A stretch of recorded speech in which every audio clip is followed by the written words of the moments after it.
All right, we are back like the Kodak rock for a little bit in the background. Shout out French Montana. Not really. Shout out Kodak. Kind of. We are back. Hip Hop 95, the number one streaming hip hop station. We are back. This is the radio show about nothing. Shout out to Twins. Shout out to YouTube audience. Shout out to TikTok audience. Shout out to Spotify audience. Apple Music audience. The Twitter audience. Why y'all still have Twitter? YouTube, TikTok. We won't limit your views here. No, we will not. Bring your views here. Please. So, welcome back. Episode 40 of the show about nothing. Pod about nothing, radio show about nothing, whatever it is, it's about nothing, about something, you feel me? But yeah, this episode 40, so do we know any number 40s? Yeah, it's a big number 40. Peyton Hillis.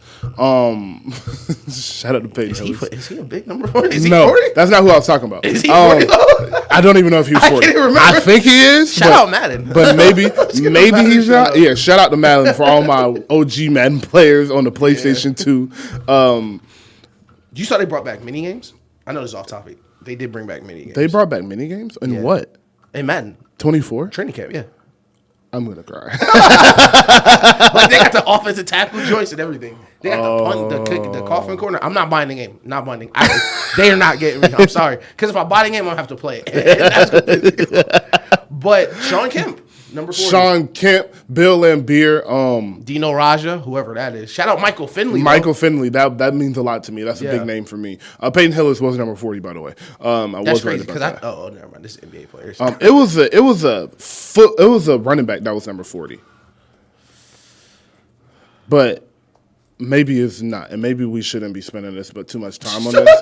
But I don't care because I'm gonna figure this out. That's crazy. I couldn't find anybody. Okay, maybe I was wrong then. Maybe I was just wrong, y'all. My bad. All right. We're already kind of like a nasty number section. Yeah, like 40, disgusting. 41, 42. Like it's gonna be real rough. We're getting to some bad numbers. Listen, it's gonna be some trash intros. I just need y'all to stay with us. But this was such a good idea. 1 through 24. Yeah. Oh God, we was killing it. We was running off stars. But I want to start giving with some quick shit. Oh, cussing. I forgot to say. Okay. Yeah, but it's bad. That's it's crazy. bad. Okay. Like they get mad. Like it's quick too. Wow. It, like within 3 minutes. It's that's like hard. that's not. They pull the sound off and just leave the video. Don't say nothing. Don't send your notification. You just go to your video and there's no sound on that. No, that's kind of scary. It's terrifying. But they let you get off like one per video, but the N word is in the no. Like, period. Yeah. Okay. So. I wanted to start with some quick little hitter stuff. First, I want to give a shout out to Ernie Johnson. He made the Sports Broadcasting Hall of Fame this week, which is amazing and well deserved. Obviously, we've been watching him since I was a kid. He is the only TNT sports broadcaster I know. So shout out to Ernie Johnson. I just saw that this week. Want to give him a shout out. Yes, I want to give a shout out to Tyler Cobain, Ty Cobain. Yep. He dropped his project this week. It's phenomenal. He is an R&B singer. I have a feature on there. Shameless plug. Shameless plug, you feel me? But my friend Jalen has a feature on there, BTG, Ignorant Youth, Shop Ignorant Youth. He makes excellent clothes. But Tyler dropped an amazing project. Please go listen to it. It's 9 songs. It flows very well.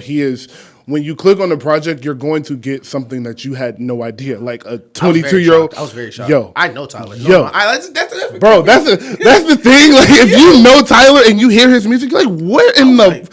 Because you was like, I got a verse. So I pulled up your verse, and your verse stopped. I was like, okay, who's this? Who's the other feature? Yeah, bro. Tyler is nice, bro. And I just wanted to give him a shout out. And I want to give prayers to all 147 of ESPN employees that saw their demise this week. I shouldn't be laughing. I should not be laughing. But they said Pat McAfee got to get paid, and y'all do not. And they got y'all boys out of there. So many funny jokes on those days because they was dropping names like they got traded. Bro. They said, who they clearing cap space for? It was crazy though. They gonna have JJ Redick finna be working 18 hours a day. Like we finna see JJ Redick and Stephen A. Smith so much on ESPN, bro. Oh my God, they were firing people that have been hosting for 30 something. People like household names, bro. Like household names really is getting fired. And Molly Karam still got a job. Crazy. My fault. My fault. Don't say anything. My fault, Stephen. I do not disagree. My fault, Stephen. But you see, they keeping that first take cast together. He's keeping that because a moderator is important. So having your Mike having a chemistry with your moderator, that's gonna keep her there. That's and like he liked to look at her. Obviously, it's very obvious. Shout out Molly Karam. Shout out to the flirtation on TV that you supposed shout out to Jalen Rose. see, and shout out to Jalen Rose. He gonna land on his feet. But I am surprised by that firing. That probably surprised you the most. That's a fact. But let me pose you this, because me and Chris got into a quick argument when this first started happening. He said, "Yo, JVG got fired." I was like, "Who the fuck is JVG?" Like that was the whole message. JVG got fired. Like who is JVG? Hey, Chris, if I could cuss, I said, "Who is JVG?" He said, "Jeff Van Gundy." Everybody know that. I was like, "Oh, we just throwing around acronyms." Okay. Oh, everybody got an acronym. Who has ever called him JVG? Yo, Jalen Rose got fired. I hit the chat. I said, "Dang, JAR got fired too." They getting everybody. We gotta stop with these acronyms, bro. Like, bro said JVG. Shut up, bro. Oh my God. Shout out to Jeff Van Gundy. I am gonna miss you and Mark Jackson. That's also a staple of my childhood. I went back and watched the 2015 Finals Game 5, and they start. And it's so weird how they used to broadcast games differently because they literally started the broadcast with them standing up in front of the crowd, everybody locked in. I love that little group, especially because like that's peak basketball. That's peak basketball for they were the voice of my finals in the childhood. Yeah. So the broadcasting the finals of my childhood, all the Kobe finals I watched, the early Spurs finals I watched, the later Heat. They were there for everything, and then the Steph run, like they were there for everything. And then the Mark Jackson coaching, and the year he got fired, the Warriors were right back in the championship, and hearing his perspective on that and everything, it was just I'm sad to see them go. That and Jalen Rose were the two biggest surprises for me, honestly. Max getting let go wasn't a problem for me. Not a problem, but like wasn't a bigger surprise. Keyshawn Johnson getting let go wasn't a big surprise at all. I've been waiting for you, Max. No cap. You said that Cliff joint about Brady. I've been waiting. We've all been. I've honestly been waiting for Max and Keyshawn. Like when Max got done with First Take, I thought he was out of there. So I was surprised he survived that. I don't want to hate on them too much because it's not like they unemployed. We're not like we can hate on them. They're fine. They're okay. They're fine. They were getting millions of dollars. Literally, they are perfectly fine. Is there any sportscaster who's had more bad takes than Max Kellerman? Keyshawn Johnson. That's fair. But that's fair. But he got CTE. But I was about to say non-athlete, no. Okay. No, all right. I don't think. Maybe the Skip count. Are we just giving Skip a pass because he's Skip? Skip is like a Drewski skit. Yes. Okay. He's like a Drewski character. Fair. Okay. Fair. I will concede that. I knew Skip was like, I don't want to say tilted, like kind of off. When him and Shannon was talking about they wake up morning habits. He said, "Yeah, I go to sleep, wake up at 3:30, run a mile." What? For who? You get up, run a mile to come debate at 5 a.m. You could have just waited till after. Like I get you want to be healthy, but you had to do this at 3:30 in the morning. Bro, he get up at 3 a.m., run a mile, argue for 3 hours, go home, watch sports, run another mile, and do it again. Like that sounds like the most work stressful life ever, bro. Yo, chill. Yeah, chill. You make $10 million a year. Yo, sit down. Yo, like fam, relax, bro. Relax. But they know what it feel like to sleep at 9:30. Shannon do now. But I will say, speaking of Undisputed, apparently Lil Wayne is the next host. Like Weezy F? Like the F is for phenomenal? Like the Carter 3. Like him. Like, I think what they are doing... I'm not joking, by the way. Like this is reported information that I've read that from verified sources. Like Dwayne Carter, like the Carter 4, like baby son, like BMJR finna be out there. Yes, BMJR is finna be on Undisputed. I think they are changing the Undisputed format to make Skip the face of Undisputed, and he brings various guests on per episode. But I think Lil Wayne is going to be a guest every week. Like on Friday, it's going to be Skip and Lil Wayne every single week as his day job. So so because you're a Lil Wayne fan, but you're a deep Lil Wayne fan, this might have been where your head went first, because a lot of people head went a lot of different places. I know your first thought is, who's dressing Lil Wayne?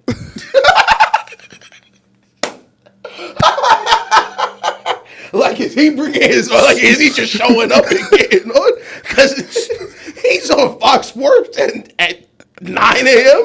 No, we have to put his regular clothes. Hey man, shout out Wayne. You know? Listen, I don't know if it'll work. I'll pay top money to hear Skip Bayless say "Young Money, Cash Money."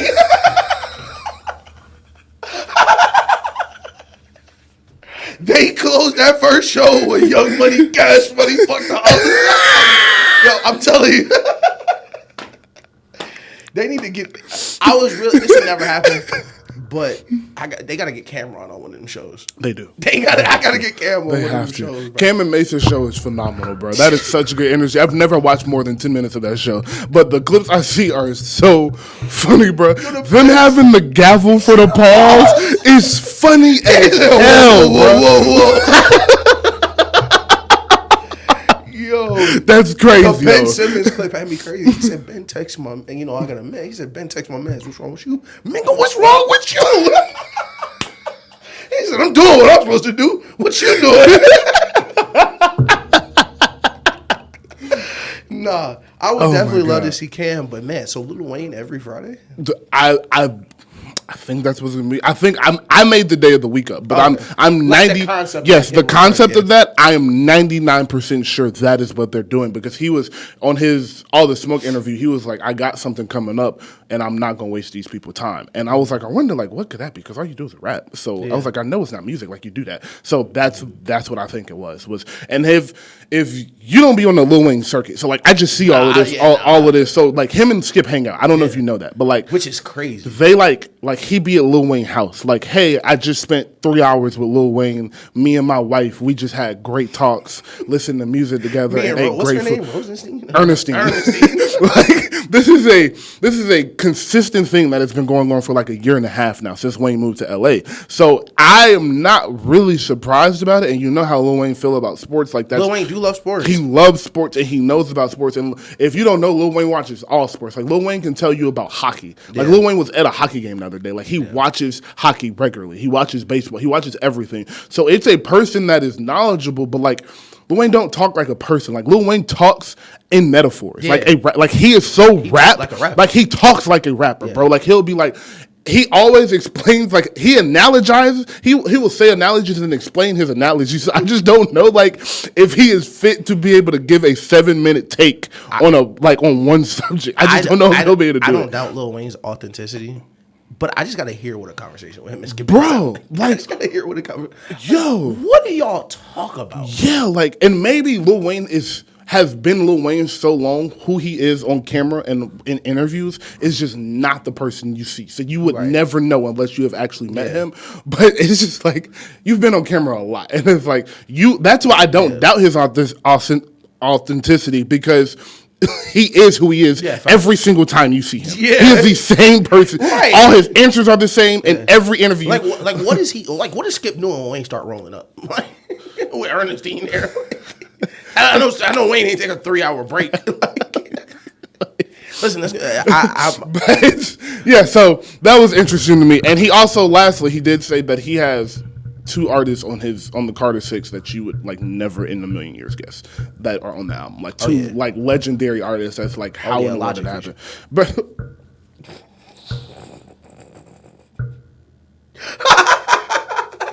it's gonna be 2 names we boot up. It's gonna be Logic and Juice WRLD.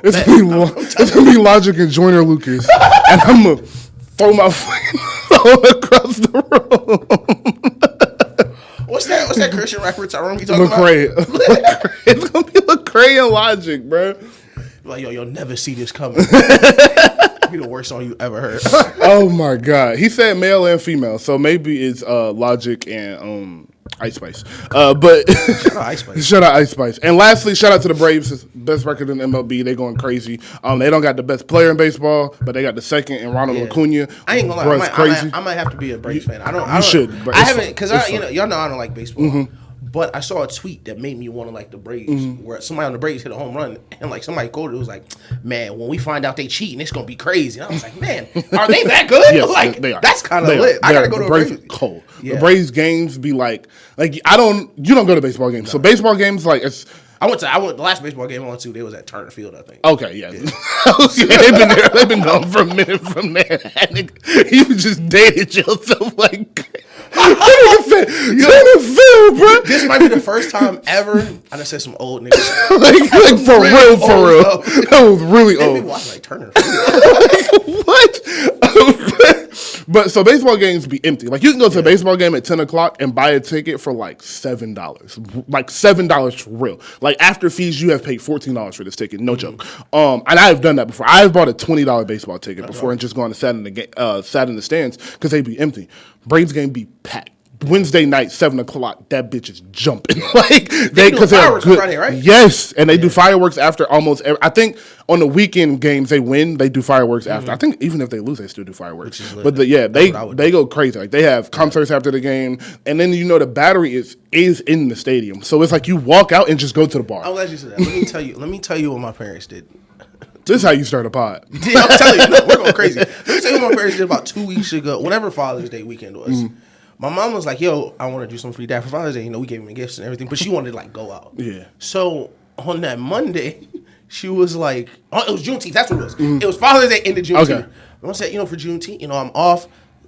She was looking up places and they found like a little restaurant in the Battery. I guess the Braves were playing that day. Oh God. She said, all right, we gonna go at 11. And she wake me up at 10:30. And I was like, Mom, do you know how many people are going to be in the Battery by the time when the Braves get to... I think we're supposed to go to 11 and the Braves played at like 1. Oh my God. I was like, yo, pull up Facebook and type in the Battery and see what you find. Yeah, bro. It looks like a concert. Exactly. Not the place to be. Not the place to be. It is like you're walking down. Have y'all ever watched College Game Day? And the walk to the stadium that the players do, that's how the Battery looks. It's just like a sea of people, and you just got to fight your way through them if the Braves are playing. It's like that because it's stuff to do at the Battery. So not only is there restaurants that people go sit at and eat their family, there are 2 bars out there, and then there is a Bolero, not Bolero. What is it called? It does not matter. Yeah. But it's a place with bowling and a bunch of games, karaoke and shit like that. So people go hang out, and then it's a Top Golf simulator there. So it's not a Top Golf, but you golf into a simulator, and it's designed like Top Golf. So it's a bunch of stuff to do out there. So if you there and the Braves are playing, like if you just want to go hang out, have a relaxing day, and you see the Braves are playing, do not even think about it. If the Braves playing, bring a water, change your clothes, backpack, whatever you would bring to climb Stone Mountain. Whatever you would bring with you to climb Stone Mountain, bring to the Battery. Have the whole backpack. A stick. A walking stick. Now, you mentioned the Top Golf thing. This is just random. Have you seen the jump shot one? Like the jump shot version? Yes, absolutely. Yes. What do you think about that? Like, I think it is the worst idea ever. In theory, that shit is crazy. Yeah. But I know how competitive I am, and I know it's people out there more competitive than me. They serving drinks, man. You gonna get 3 rounds of shot for a table, and niggas gonna be like, check out. Yo, watch out. And ruin everybody's night because niggas, they take pride. They take pride in basketball. Oh God. So they take pride, and then it's people, I don't even hoop like Tyrone. You and Tyrone. Oh God. You don't even care about nothing about basketball, but you don't shoot better than me. You do not shoot better than me. You might even do everything on this court better than me, but you do not shoot better than me. So you know what? Come on. I don't care about y'all. I know it's 7 women over here, but I don't care. All came with dates. They just sitting there. We playing knockout. Bro, I don't change shirt 3 times. I don't went to the club. You know how crazy it would be to be drunk playing knockout on date night? on date. Now you got jeans on. Y'all playing knockout drunk in this restaurant. Bro, you know how many waitresses are gonna get knocked over, bro? I'm interested to see how they set it up. Because almost any way you set it up, we can play one-on-one. Almost any way y'all physically put it, we can really play one-on-one. Y'all can even put the little gate. We play 3 dribbles. Bro, like, I can figure this out. I swear to God, I can figure this out. Only step backs, only post moves. All right? Bet. Yeah, only jumpers. Cool. I will work out to it. Don't even worry about it. That's going to be crazy. I'm very interested to see if it's like actual goals and actual basketballs, or is it just a virtual ball and like you just got to aim it right. Yeah, no. I hope it's that for the sake of everybody else. But for my fun, I hope it's as real as basketball as you can possibly get. 1,000% from experience, I've gotten super busy at Dave & Buster's drunk. I have gotten super busy at Dave & Buster's drunk. Like, if you haven't played dollar shots at Dave & Buster's, bro, like, y'all don't get how crazy this could really go. We at Dave & Buster's, like, put your card on it. Put your card on it. You tough? Put your whole card on it. Put your points on it, dude. Put your points on it. What you scared for? All right, so if you don't know, that's the rest of the show. Real quick. Let's start on music first. I am very pleased to come in here and say that something happened with Young Thug's album this week.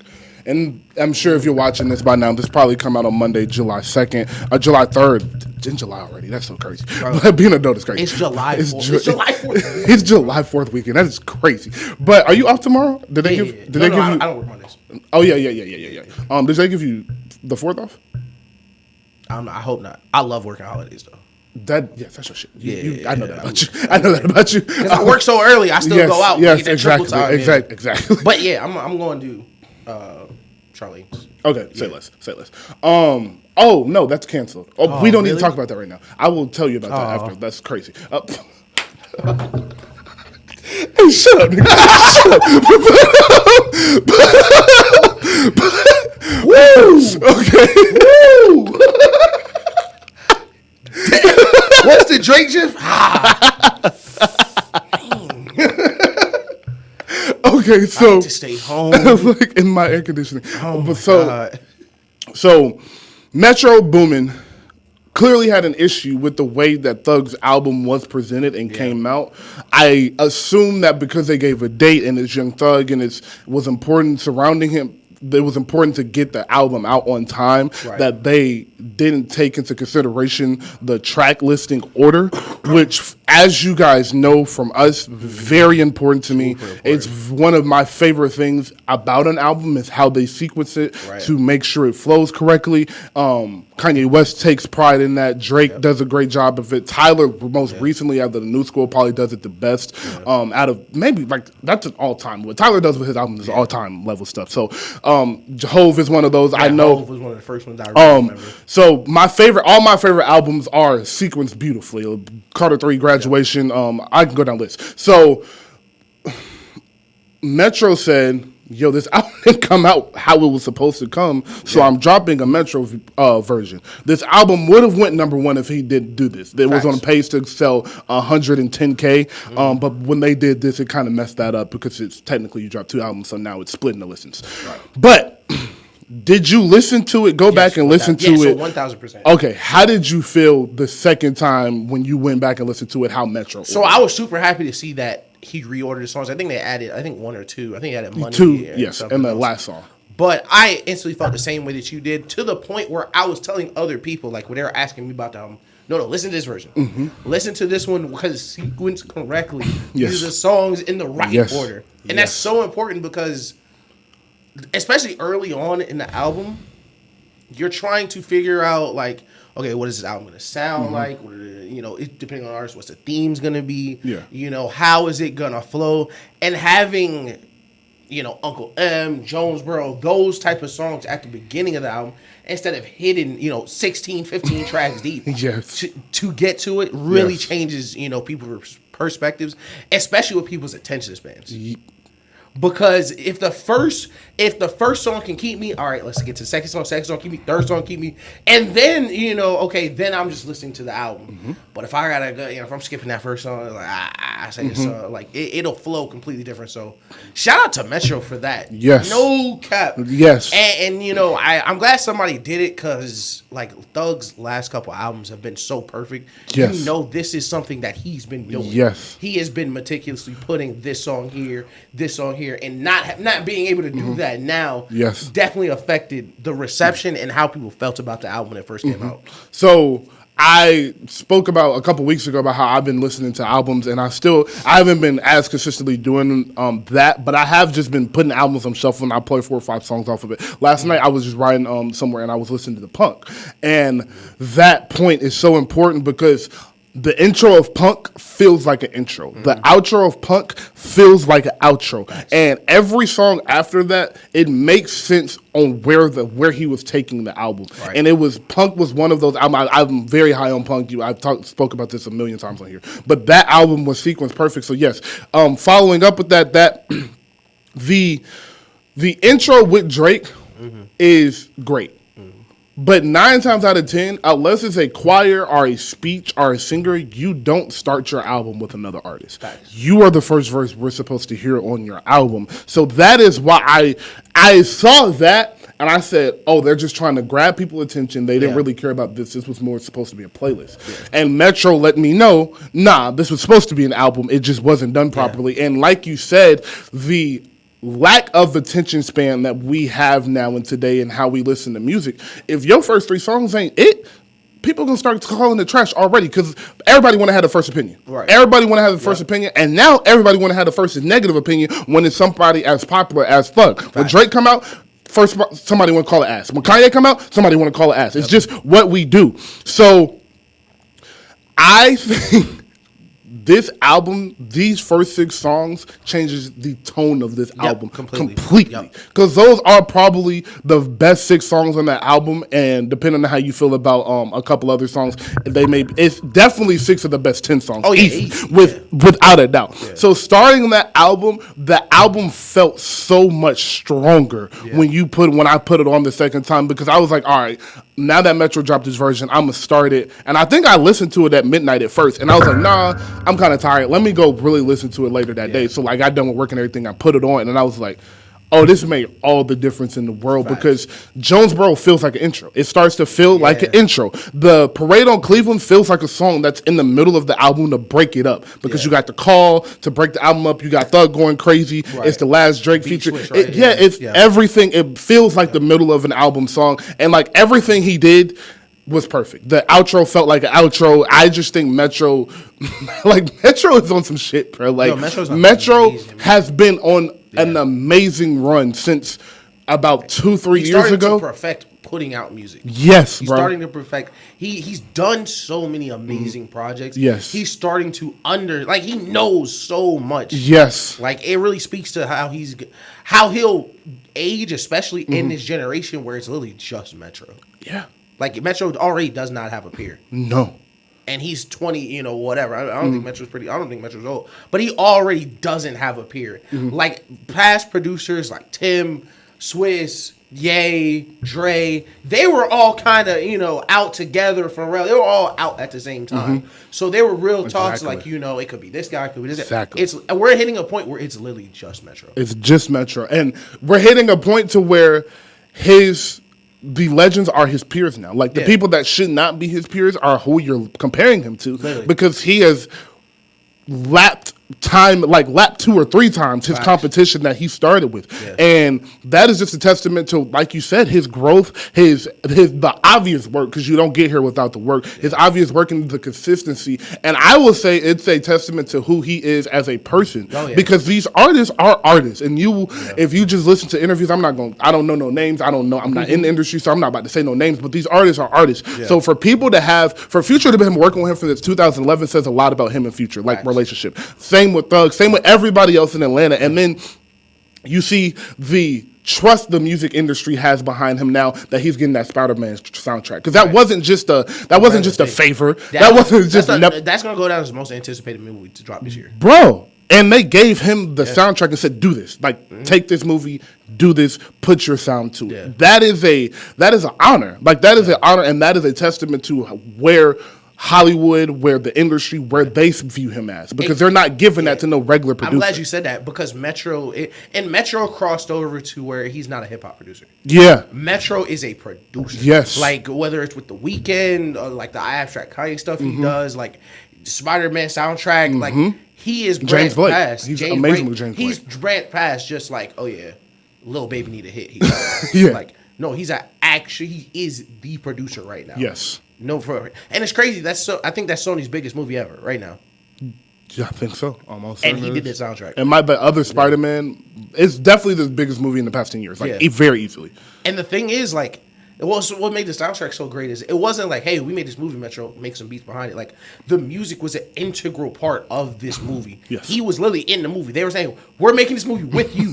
Yes. You are in this movie, too. Yes. Like, hey, shout out to him. Shout out to him. And shout out to Thug's album. I like the album from, we came here and said, I was like, I don't know what y'all was listening to, but that was good music to me. See, that's the thing. I was listening to all the songs anyway, so.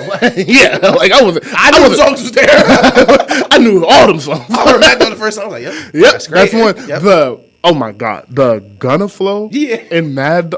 I said, no, it hurts really bad. God, that hurts. But.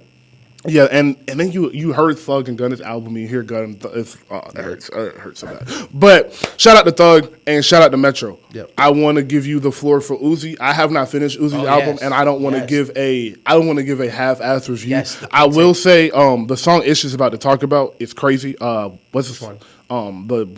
I Gotta's insane. Oh yeah. I Gotta is insane. Yeah. And it's a couple of Spin Again is crazy. It's a couple songs on here that the song with Nicki I really like. The song with Nicki is crazy. Yo, it is so crazy. I'm listening to it. I'm like, what is this sample? And then I figured it out, man. No, he's cold. So I want to give Ish the floor because he really did listen to this album. I haven't finished it. I've had a long weekend, been doing stuff, so I don't want to give a half-ass review. So Ish. So this was Uzi. I was always a big giant Uzi guy.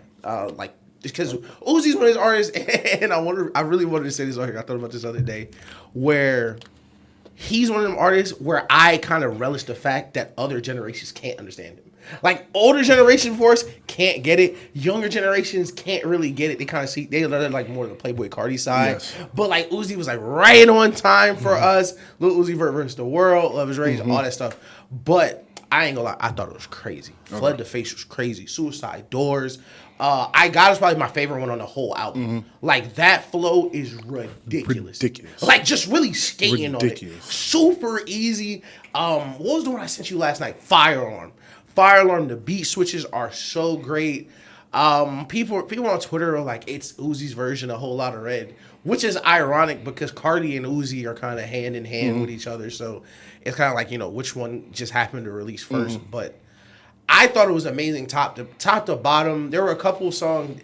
So with especially with this tape, there were songs that had been like, of course, in the ether for like 5 or 6 years. So it wasn't like a studio album. Like we didn't have to like the way we talked about the track listing for Thug just now. It's possible for this album too because it is more of a playlist. Okay. Where if you were to rearrange the songs, and I actually might do that today, like rearrange the first best 10 songs that like kind of make the album flow, it will sound a lot different because he's doing so many different genres of music, so many different producers, so many different sounds.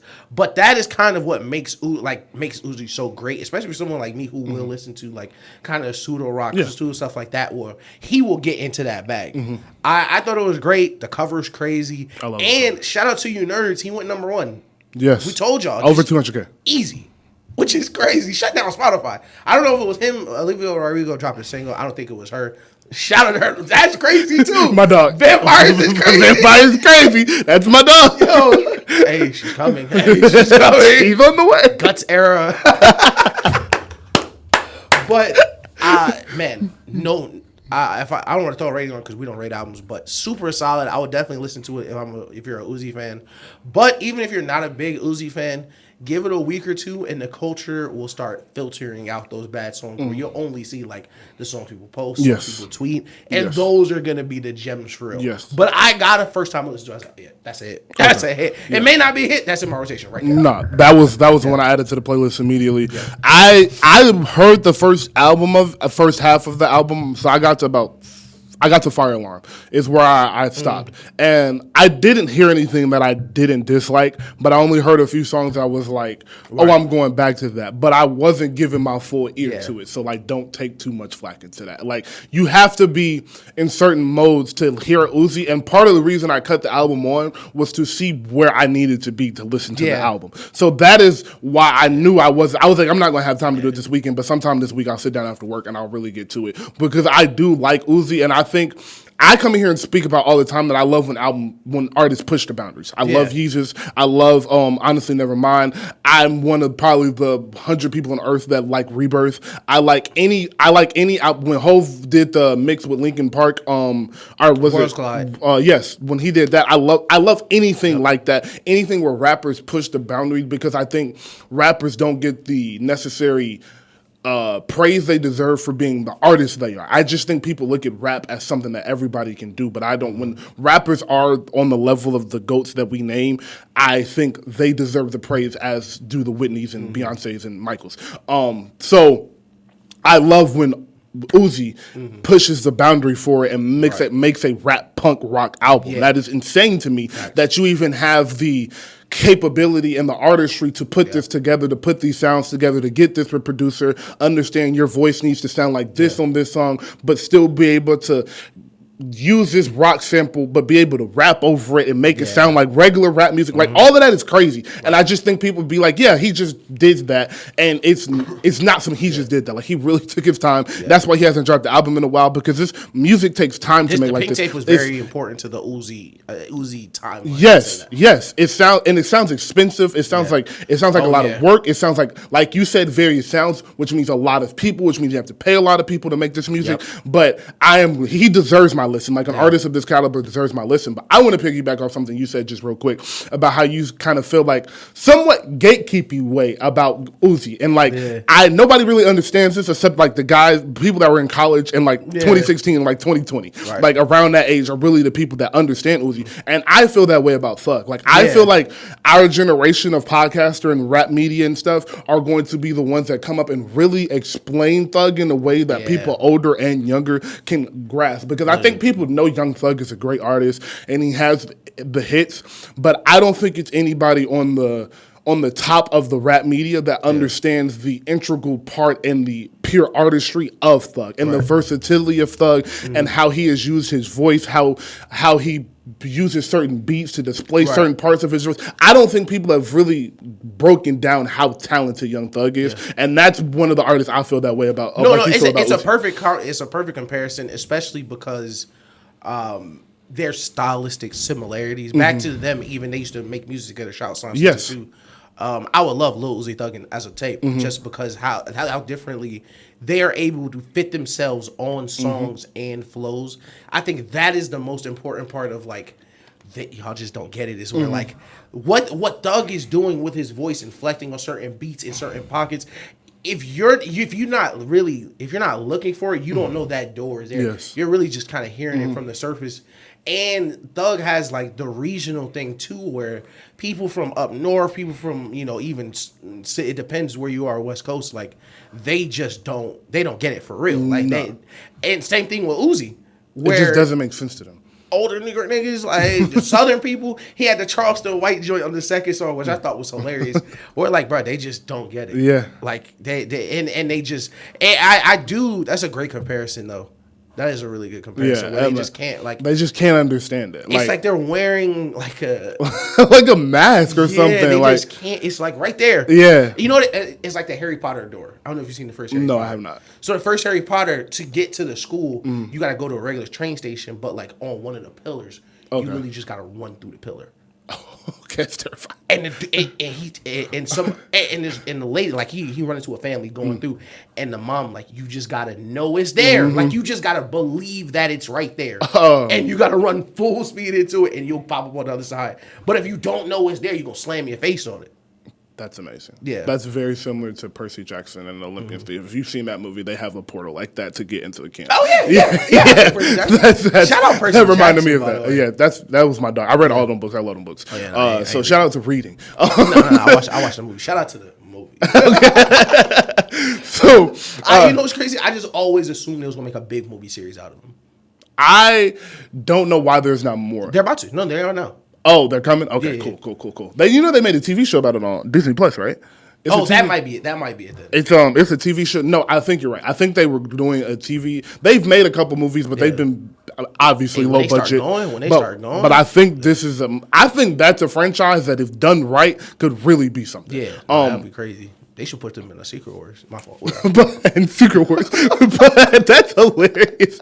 But shout out to Uzi. I love when artists get their shine, get their albums, get a week to themselves. Even though Rilo did drop this week. Rilo, I will say, is one of those albums that sequencing matters. I put on his album today because somebody told me about a song that dropped on the tape called Real Type with Lil Baby, and it's one of the first songs on the album. So I listened to the song before, and then I played the song after, and it was good. And I just ended up listening to half the album on the way here, just because the album flowed correctly, and it wasn't like, what is this in the middle of all of this greatness. So yes, that is why album sequence is important. Rilo and Uzi, I will have a review for next week. But Rilo sounded promising, and the people that are in Rilo's fan base and really love that type of music love this album. So I'm going to check both of them out. Last one I think we have is, I don't know if I'm pronouncing his name right. I didn't listen to the whole album, but I've seen several crazy bars on Twitter from him. V's, yes. I don't listen to him. Yes, I don't listen to him either. I listened to like the beginning of her first song. He kind of sounded like Baby Tron, like you know the niggas that be rapping. Yeah. But crazy bars. I've seen some crazy bars. I don't saw some crazy bars from him on Twitter. He's an independent artist. I'm almost certain he's a Detroit independent artist. Yeah. So shout out to V's. Oh, shout out Barry. Shout out to V's, and yes, of course, shout out to Barry, my dog. But I think that's all we have for music this week. I just wanted to touch on that real quick. So now, you know what time it is. Yep.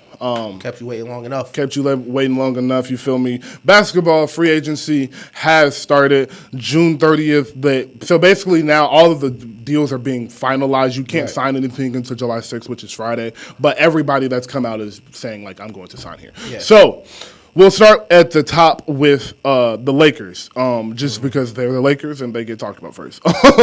Gabe Vincent, Austin Reeves, Jackson Hayes, re-signed D'Lo, and Torian Prince. And yeah, man, Rob Pelinka did his thing, bro. I can't cap, bro. I can't come here and hate, bro. That's a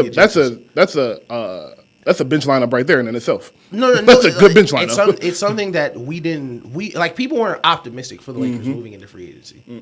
But if people knew this was on the other end of the door, I think they would have been more optimistic, thinking, like Jackson Hayes. I love Jackson Hayes. I think he's a great pickup. Young guy, give him an opportunity to try to reform his career, get him playing winning basketball, real athletic. I like Austin Reeves at the price they got him, especially early bird rights. Got the max $50 million. Yes, $54 million. Yeah, really got him on the cheap there for sure. Because there's some people making crazy money. And he's really good. Yeah, for a $10 million a year, Austin Reeves should retire a Laker. Oh God! Draymond got more than him. Yes, and Draymond took a discount. Yes, but Lakers wise, I loved everything but D'Lo. But you had to sign D'Lo.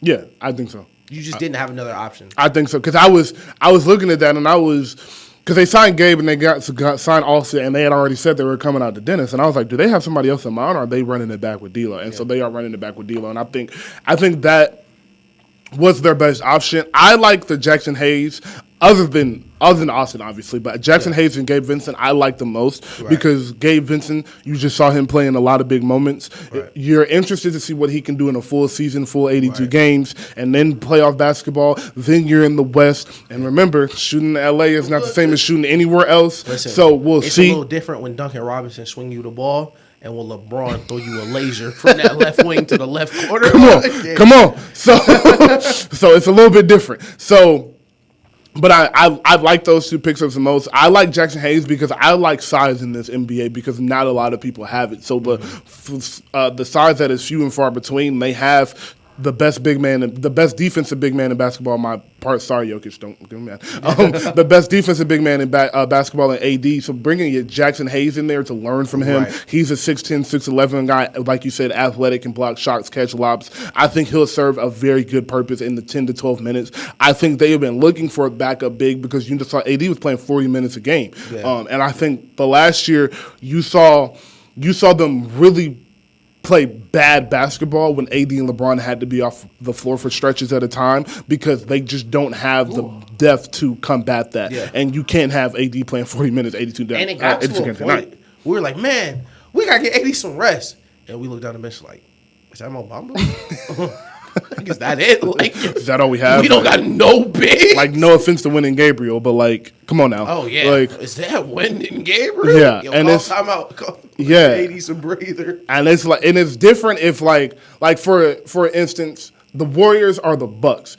You have something to combat that. So like, you having Steph on the court, you can stay. Wendell Gabriel, I need you 8 minutes, and I need you to set a pick and rolls at 30 feet, roll to the hole, offensive rebound, and just stay down here and hold your hands up. The same thing with Brooklyn. I mean, same thing with Milwaukee is just a little bit different. Giannis, hey, just kind of get out the way and rebound and block shots. Literally. So you can ask your big to do that. But with AD, he's the focal point of that offense. So now you lose that focal point. And if you're not great in pick and roll, like Mo Bamba is not and couldn't stay healthy, Wendell Gabriel is not, doesn't have the great hand, doesn't have the best footwork. So Austin Reeves' strong suit is pick and roll. So now you're hindering him because he can't run pick and roll how he wants to. Right. With Steph Curry, you just need him to switch. You just need him to get out the way. So with the Lakers, they needed a big that can really give productive minutes in a way that fits their system, and Jackson Hayes can do that. And I also like the idea of, and I really believe every team needs this, a 3-level vertical threat on the roll. You should be able to roll, catch the ball, dunk, catch the ball, pass, or finish a oop. Yes. If you can do all three of those as a big man, you will remain paid your entire career. Yes, you will. Because those three things are the keys to pick and roll offense. Mm-hmm. So LeBron having someone that can catch and pass, AD, catching and score, AD.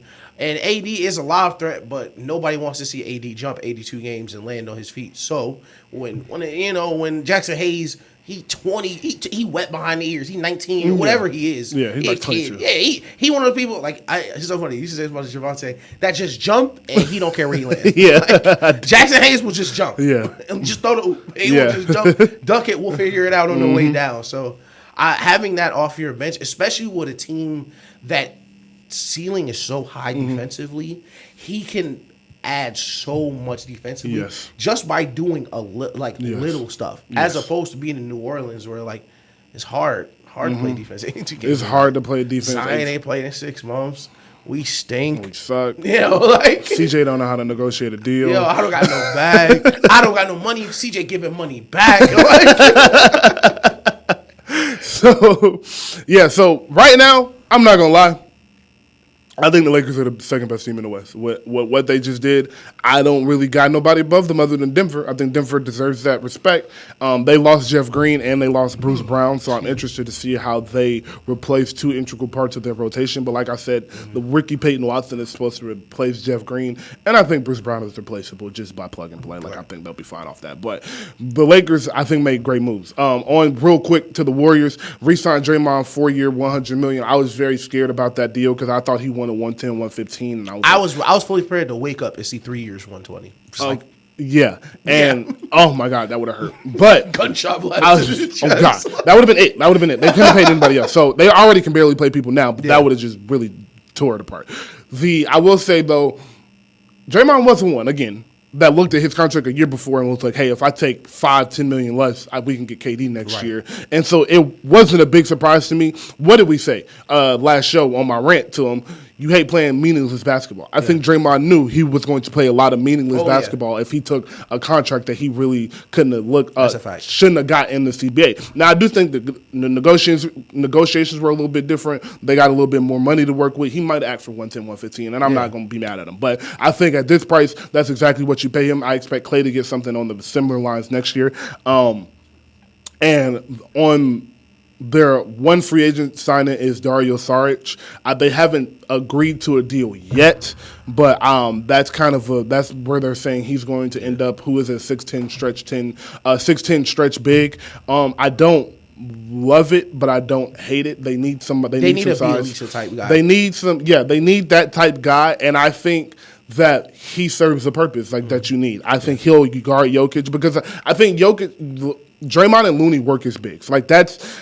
I am done arguing that Looney is a dog. He is a 7-footer in a 6'9" body. He is, and Draymond is Draymond. But Kevon Looney is a center in this league, and that is okay. Mm-hmm. He played AD well. He played every center well. Yep. I think the only thing they need is to give him a break and it not be Jonathan Kuminga playing center guard and Anthony Davis or Jokic. Unless he's 7'2". Unless he's 7'2" for real. but with Dario Saric, I think they bring him in off the bench, obviously, and they have him stretch the floor, and you see a lot of pick and roll with Jonathan Kuminga and Moses as a shooter and Chris Paul as a point. I'm glad you said his name because we went that whole segment without saying his name. Because his contract became fully guaranteed a couple days ago for $30 million to play backup point guard. So a couple quick things on the Warriors while we're here. So do not understand it. Did you see the interview that they were giving about the Jordan Poole thing and how it kind of played out? Yes. So how disappointed were you? Or were you disappointed at all? Because that's a lead question. Were you disappointed at all? No. Okay. I wasn't disappointed. I was understanding. Okay. Because I think I was disappointed in Klay Thompson. Okay, yeah, that's really where I was going. That's where I will start. Okay, great. I was disappointed in Klay Thompson. Yep. Steph, I understood. Right. Draymond, I understood. Yeah. Wiggins was his homeboy. Yeah. Loon was his homeboy. Milwaukee. Right. They go back. Mm-hmm. They go back. 4. Yes. Yeah. So everything made sense except for, you supposed to be my big brother. Yeah. And you mad about my shot selection? Klay. You ain't shooting no better than me? No. But that's the thing. That's my problem, and that's why I was disappointed. And I was disappointed, but you know what? You said that was perfectly. Explain what you're talking about real quick, just in case. With the Klay Thompson. Yeah. So there was a radio interview with the I forget who they were. It was just an insider, somebody that's in the building with the somebody Warriors. in the Warriors building was giving background info on how the Jordan Poole situation played out. More specifically with the big three and the key players on the team. So how Klay felt about it, how it affected Dre, how Steph tried to handle it, and pretty much the dynamics in the locker room post punch. Yes. So Draymond, of course, he had came out and said this on his podcast a couple different times where he knew he had to take a step back. He wouldn't have to say in his locker room as much as he would because he punched Jordan Poole as he shouldn't. But they talked about the frustration for that. Steph was kind of caught in between trying to lead in the way he leads. Steph isn't going to come in there and start throwing stuff around. Yes. Y'all fight me too. He's not going to do that. He's going to try to galvanize the team. But what really raised my ears, literally sat me down, was Klay Thompson had the nerve, shout out Stephen A., the audacity to question someone else's shot selection and said that he thought Jordan Poole was shooting too much. I have never seen Klay Thompson turn down a shot. I can't physically remember the last time I saw Klay Thompson turn down a good shot to get to a great shot, let alone turn down a bad shot to get to a good shot. Mm-hmm. And that's what's so frustrating is y'all were supposed to be the leaders. Yeah. That's the kid. The 23-year-old shouldn't be the most mature person in the situation. Yeah. He shouldn't be the person handling this the best. Yeah. But that's kind of what happened where Draymond, his consequence shouldn't be his problem. You created that. You punched him. We didn't punch. You're the reason you can't talk in the locker room. You did that. That's not on us. That's on Jordan Poole. You punched him. Great point. Klay Thompson, you've been in the league 20 years. Well, not 20 years. But, bro, you're a veteran in this league. Your shot selection is still bad. You make these same mistakes that Jordan Poole makes. And to be frank, post-injury, you didn't have nearly the responsibility Jordan Poole had. Spade a spade. And if you were not Klay Thompson, post-injury, Jordan Poole would have been starting over you. Because he was for sure the better starter. No doubt about it. The stats are out. Klay starting versus Poole starting post-injury. But Klay Thompson is still Klay Thompson. First ballot Hall of Famer. Staple is organization. I thought it should be top 75. But what's so frustrating, especially because we were such big Jordan Poole guys, was he handled it in the best way possible for a 23-year-old. I got punched in front of 700 million people. I was on TMZ, bro. Like, I wasn't on SportsCenter. Like, my mom know Jordan Poole got punched. She didn't know who Jordan Poole was till he got punched. I didn't do no crazy interviews. I wasn't showing out at the games. The closest thing y'all got to me fighting during the game was me telling you to let go of me, which is a regular request. And wasn't even rude, just like frustration. Like, yeah, he's like, fam, just like. And he did it to Steph right after too. Yeah, he's like, bro, just, and you know what? Some people don't like being touched. I got punched 6 months ago. Maybe you shouldn't touch me. Like, I don't know. Maybe I'm a little weary about people walking up to me after that. But ever since then, the so-called adults in the room for Golden State, like the shots in the media and the petty caddy stuff, like even Steve Kerr with like the like when the Nuggets and the Nuggets and Heat finals, oh yeah, the role players accepting their roles. Steve, you kept changing them. You kept changing the roles. What do you mean? 1 month he's starting, 1 month he's coming off the bench, 1 month he can't turn the ball over, next month he's our primary creator when Steph isn't on the court. Like, it's so many different things could have happened to change this outcome. I think that's why I was disappointed. To wrap it all up, we made it full circle. So many different things could have happened. Just one thing. One step could have changed this entire process. But now we're here, and Chris Paul's the backup point guard. Yeah. Yeah, I put the thing on that. Just make sure you're talking. To show the audacity. But yeah, I agree. Everything you said was, yeah, like I think Steph handled it the best out of the big three. But they say his approach was, like you said, kind of just like, come on guys, like let's all like get past let's this. Move on. Like let's move on. Like we got a championship to win, and that's like really all you can do in that position when you know your best friend on the team is wrong, and you know your little brother on the team. That's your man's for real. Like Draymond, like you and Draymond, they put a lot of food on. Like him and Draymond, he was just saying on Paul George's podcast. Draymond has an episode coming out tomorrow, but they released a snippet, and he was saying like, these are people I would talk to like after we're done playing basketball. Like, these are my friends. These are my real brothers for real. Yeah. So like your brother, like you know what he brings. Not only that, you know what he brings to this team. Yeah. So now that's your brother, and then you'll hear your little brother, your mentor, the guy that's supposed to be the next you.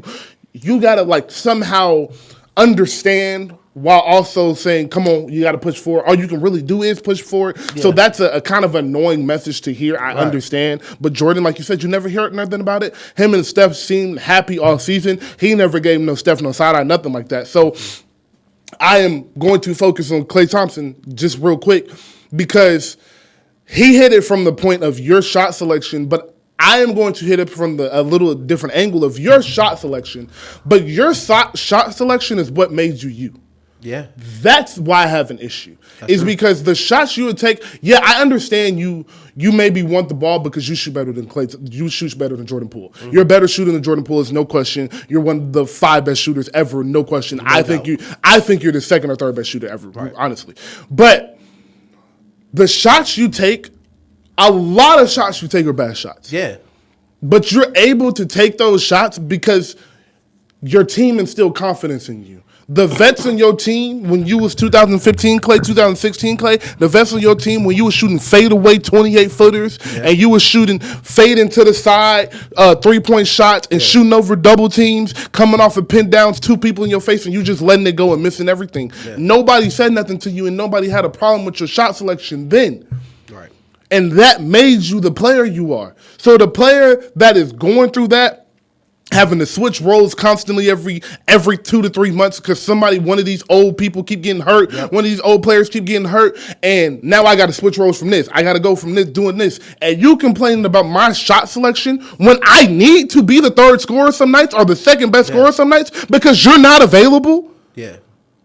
Or because you can't come to part and you shooting 4 for 17 or 5 for 20. Oh, so now I got to have 20. But you going to complain about my shot selections because I'm trying to find my rhythm because I don't change roles 7 times in the past 6 months. Bro, you 4 for 17. You 4 for 17, dog. You 5 for 22 complaining about the shots I'm taking. And that's such a great point. Like, and That is why I'm disappointed in the Clay, because the shots that made you are the shots he is taking to make him himself and to turn him into at 27, 26, 27, 28, he can lead to teams to championships or be the second option on the championship like you were, because he'll have the confidence to take those shots. But you're taking that away from him by chastising him and this year out of all years, when everything should just be like, all right, let him be him. He got his dogs with him. Literally. Everybody, let's try to come together and be behind Jordan. Yeah. And you yelling at him about shot selection. Come on, man. What's so frustrating, that's why it's such a great point. What's so frustrating about what Clay said is, I was watching Game 6 versus the Thunder, and you started like 0 for 6. You was just jacking shots up, and nobody told you to stop. Didn't a single person side-eye you when the ball was swinging? Didn't nobody like, he gonna shoot it? No. Everyone kept hooping and trusted that you had put the work in. What's so frustrating for Jordan Poole post this punch, post getting traded, is everybody acts like he wasn't on that 22 team. Everybody acts like he wasn't an integral part of that team. Not only competing for a championship, just making the playoffs in general. They wouldn't even be in the playoffs if Jordan Poole wasn't on that team, because Steph got hurt and Clay wasn't there. He carried them the entire regular season almost. Played amazing basketball. And then did it in the playoffs too. Steph, coming back from injury, first round of the playoffs. Could not start. Against a team, didn't they win a championship next year? It was Denver first round, right? Yes. Against a team that was going to win the championship next year. Came out and set them on fire. Hit big shots every single series. Steph Curry. Coming off the bench. Steph Curry. Coming off the bench. Coming off the bench for this kid. And he's hooping. And 7 months later, you yelling at him about shot selection. They were the first team ever with 3 guards to average 20. Come on, bro. And you're telling me. And what's so frustrating is he was hitting them shots in the playoffs. He hit like 4 half-court jumpers in the playoffs. Like a seriously considerable amount of 30-footers. Like, damn, that's kind of deep. Bang. He hit a couple against the Celtics in the finals. And then we get to 2023, and people are telling me what shots I can't take on this team. How many times, bro? You know, especially because I always mention it. They led the league in heat checks. You worried about my shot selection? Somebody show Clay a reel of the shots he took in the playoffs alone. Clay would be 3 for 16, finally hit a 3 in the fourth quarter, and come back and launch. Fade away, one dribble, head back, let that joint go, like. People let you do it because them shots made you who you were. Literally. So just shut up. Right, bro. You got paid taking them shots. Can somebody else get some food in their mouth, Clay? Can somebody else? Because it's not like Clay trafficking great jumpers, bro. Man, it's so frustrating. Come on. So frustrating. All right, so on to the Mavs real quick. Kyrie got 3 years, 123, and they signed Seth Curry. How do you feel? Real steal of the free agency. Seth Curry to Dallas. They shouldn't have never let him leave, but Mark Cuban understood what they let go through that door. It's a real shooter, man. Now they really have a big 3. I'm kidding. but I love Seth Curry, backup point guard. Can replace Kyrie off the ball because he's such a great shooter when he comes off the bench and they go to Luka ball. He can slide, fit right in off the ball. Can run a little pick and roll. Glad he got out of Brooklyn. I don't even know who's on the Brooklyn team anymore. Watanabe got out too. Mikal and Cam. Yeah, Patty Mills got traded too. Shout out Patty Mills. But I'm glad Kyrie got paid. I'm glad Kyrie is in. They say he was meeting with the Rockets and the Suns and the Lakers. I'm glad none of that happened. I like him in Dallas. When we first met, he was going to get traded. One of the first places I said was I want him in Dallas. Yes. Get him an owner that will stand in front of him, protect him, just hoop, let him be with a superstar. I love it, and it's interested because there's still a lot of pieces out there. Yes. Still a lot of things moving around. Really need a big man. Yeah. Really need a center. They need a big man. JaVale McGee is somebody I would look into. Dwight Howard is somebody I would look into. I just need somebody because you still have Dwight Powell under contract and you're cool with him as a big starting, but you need somebody coming off that bench and a lob threat that could just run pick and roll with Luka and let him pick apart the defense is somebody who I would look at for that. Who else? Houston, Dylan Brooks. Gave Dylan Brooks 20 a year. Fred VanVleet got 3 years, 130. Jeff Green got a year and $6 million. Jock Landale's got 2 year, two year for 40. Yeah. So I like this. I'm not gonna lie. Yeah. I and here's why I like this. Because you got Amen Thompson on your team. Amen Thompson. Metro Boomin is 29, by the way. I meant to say that. But they got Amen Thompson on their team, and they have built Kevin Porter Jr. and Jalen Green. Yeah. So they have 3 very young talents that can potentially turn into a great big 3. Right. But what they didn't have last year is any. Oh, and the draft pick from last year. Kevin Martin. No, Jabari. Jabari Smith. They just traded Kevin Martin's son to the Clippers. Actually, like yesterday at midnight or something. But they have 4 very young players. Kevin Porter Jr. We'll see. I don't know if they'll keep him around because they signed for Van Fleet, so we'll see where that goes. Yeah. But definitely Alman, Jalen, and Jabari. They are ultra talented young players. Like those are 3 players you are looking like, all right. Right. We good. Like how OKC is looking at Giddey, Shea, and Chet. That's how they're looking at those 3 players. All right, we got our cornerstones. Yeah. So now instead of playing a bunch of meaningless basketball where you know you're going to win 17 games, so you're going to pick up bad habits. People are going to be trying to reach their contracts and the incentives in their contracts, so they'll be taking bad shots. Yeah. He want to average 20 a game. He want to get Rookie of the Year. Yeah. He want to advance in the second year. We live in Houston.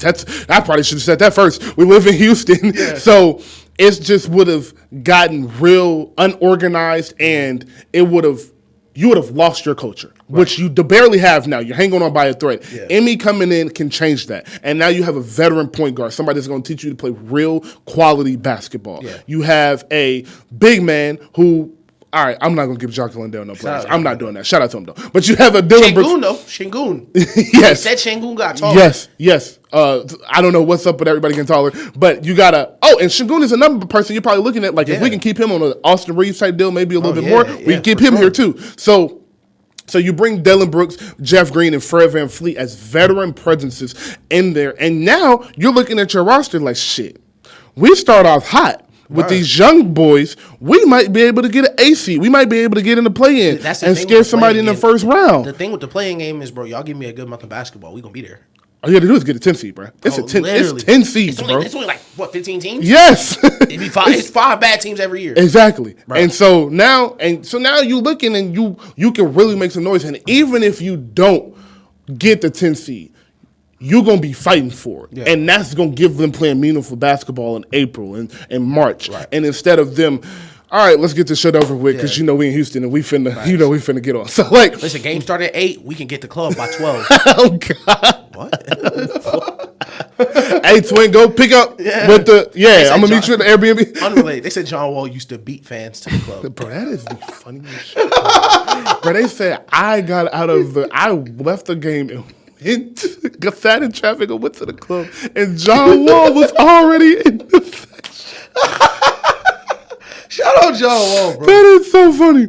But yeah, so I love what Houston did because nobody was like, oh, Houston's finna go to the playoffs next year. If anything, Houston's finna win a championship next year. Right. Anything people are gonna say, 12 seed, 13 seed, not doing shit. Tanking again. Yep. And now you're gonna be making some noise because you don't need to tank anymore. You have your cornerstone pieces. You just need to draft well, and you need to get a couple of free agents after these run their course because Dylan Brooks and Fred VanVleet are about to take them a leap to where you're a championship contender. So I like Dylan Brooks a lot, and so the thing is, and I realize a lot of people didn't know this. Like, teams have to use their cap space. Like, at 2K makes people think like, they can just say that money. No, they have to spend a certain amount or they lose it for the season. Yes. So signing these deals, I like the Dylan Brooks deal for the reasons that you said.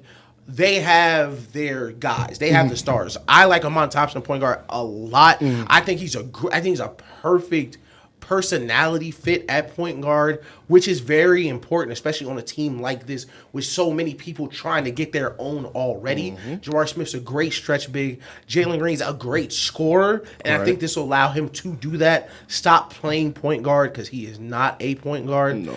And what's going to help a lot is Fred and Amon being able to distribute for everybody. I don't know if Fred is on this team in 2 years, but I do think he is a very tradable asset now that you have him locked up. Veteran player. He's out of Toronto, so people that have been trying to get him out of Toronto for like the last 5 years and have been denied asking for like Giannis in return. Maybe now you can pick up the phone and get your Fred VanVleet because you're trying to come off a superstar. And the timing for the deals is in 2 years when this Fred contract is like, all right, we may be able to move it. You'll know whether Jalen Green, Amon Thompson, or Jabari Smith will be your future. Exactly. This is it. It fits the perfect timeline, and that's why I like the Dylan Brooks signing so much because if it goes the other way, where like it microwaves quicker than we thought it would, because this happens a lot for really good teams. If it microwaves, it's like, oh, we might be able to compete. Yeah. Like, oh, okay, so we have Fred, who's played basketball. Dylan Brooks, good playoff player. Okay, he's not a good player, but someone who's played playoff games. Yes. A 3-and-D guy. He plays hard, and that's what you like. A utility guy, just a hard hat type of guy. That's what you want. Yeah. You want to see your young guys have a veteran guy that's getting paid more than everybody coming in and buying into a role. Buying into a role that, like, I'm here to do the dirty work, do the hard stuff, and their ceilings are so radically high. Yes. Like Jalen Green has a ridiculous scoring ceiling. So if he can take a leap, take a jump, you could see them easy beat the 8th seed. Yes. 7th seed. Yes. And once you're there. You're there. You know? And Houston is a city that deserves a good basketball team. Yes. Houston basketball has been great majority of my life. The crowds were always amazing. Yes. I hated the Rockets, but there's no doubt that their fans really love their basketball. Exactly. And basketball in general, a quick Spurs straight here is basketball in general is better when Texas has great teams. When all three of the teams in Texas are competing, basketball is just better. When Texas and California have their teams competing, basketball is just better. It's just facts. Like the Western Conference literally used to be Texas, California, and like everybody else. Yes. it would legit be three teams out of Texas, 2, maybe 3 out of LA, and then it was like, we'll see where everybody Memphis. Else goes. Yeah. So, no idea why they're in the Western Conference. Literally doesn't make any sense. But I hate the conferences, bro. I hate the conferences so much. Yeah, I am happy with what Houston did. Philly, signed Pat Bev to a 1-year deal, and James Harden will be traded. Oh, yeah. He opted in, and he will be traded. Where do you think he ends up before we get to, the big trade? I'm not gonna lie. This is probably my favorite trade request because it is Daryl Morey, and this is James Harden guy. Yeah. I think Daryl Morey is gonna tell him to get comfortable. I think he's gonna tell him to enjoy his summer because Daryl Morey's not the type of GM that takes pennies on a dollar for anybody. Yeah, and he'll tell him sit down for a summer. Yep, sit down the first couple months. Like, you want to lead that bad? All right, don't come, don't play. But we are not gonna trade someone who just led the league in assists for some scraps. Because you're uncomfortable with how Joel Embiid work out, or his practice habits, or you don't like the new coach's practice habits. We're not gonna hinder our team because you were brought in to help win a championship. Right. You're not the guy. Right.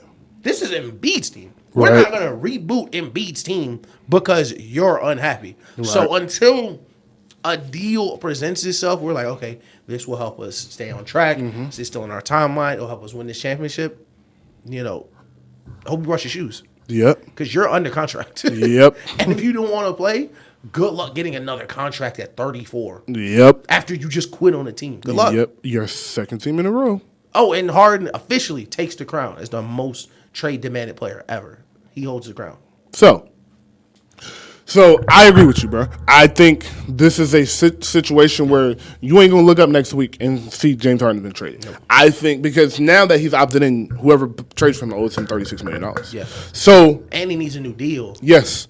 And I think he will need a new deal next year. Yep. So you're trading for a one-year rental. Yes. So with that being said, I thought Miami was a destination until Dame came out and requested a trade yesterday. Momentarily, we're getting there.